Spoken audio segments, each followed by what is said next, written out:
அதிபர் தேர்தலுக்கான போட்டியிலிருந்து தற்போது அமெரிக்க அதிபராக இருக்கும் ஜோ பைடன் விலக முடிவு செய்திருப்பதாக கூறப்படுகின்றது. கோணம் 1. டிரம்புடனான விவாதத்திற்கு பிறகு பைடன் உடல்நிலை குறித்து பலரும் கேள்வி எழுப்ப தொடங்கினர். இருப்பினும் 81 வயதான பைடன் தொடர்ந்து அதிபர் தேர்தலில் போட்டியிடுவேன் என்பதில் உறுதியாக இருந்தார்.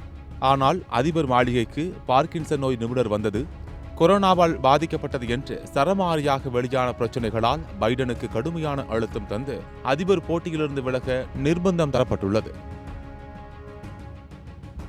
கோணம் 2. அதிபர் ஜோ பைடன் விலகினாலும் ட்ரம்பை எதிர்த்து தற்போது துணை அதிபராக இருக்கும் கமலா ஹாரிஸ் போட்டியிடுவார் என்கிறார்கள். அமெரிக்காவில் பெண் ஒருவரை அதிபராக விடமாட்டார்கள் என்பதுதான் கடந்த கால வரலாறு. ட்ரம்புக்கு ஆதரவாகவே தற்போது ஒரு லாபி காய் நகர்த்துவதாக தெரிகிறது. கோணம் 3. ஜோ பைடன் போட்டியிலிருந்து விலகினாலும் ஜனநாயக கட்சியில் உள்ள பிளாக் குழு, ஹிஸ்பானிக் குழு மற்றும் முற்போக்கு குழு உள்ளிட்ட பல்வேறு குழுக்கள் புதிய வேட்பாளரை தேர்வு செய்ய அடுத்தடுத்து கூட்டப்படும். இவர்கள் அதிபர் ரேஸில் போட்டியிட விருப்பம் தெரிவிப்போரிடம் ஆலோசனைகளையும் நடத்துவார்கள்.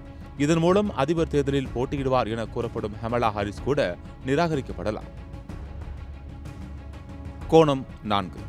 கமலா ஹாரிஸை தவிர California governor Gavin Newsom, Michigan governor Gretchen Whitmer, Illinois governor JB. Pritzker ஆகியோரது பெயர்களும் அதிபர் வேட்பாளர் பட்டியல் பரிசீலனையில் உள்ளன.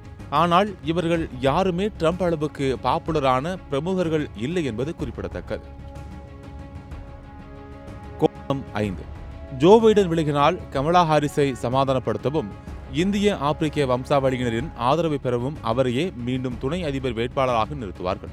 பைடன் போட்டியிட்டாலும் சிக்கல், போட்டியிடாவிட்டாலும் சிக்கல் என்கின்ற நிலைமைக்கு ஜனநாயக கட்சி தற்போது தள்ளப்பட்டுள்ளது.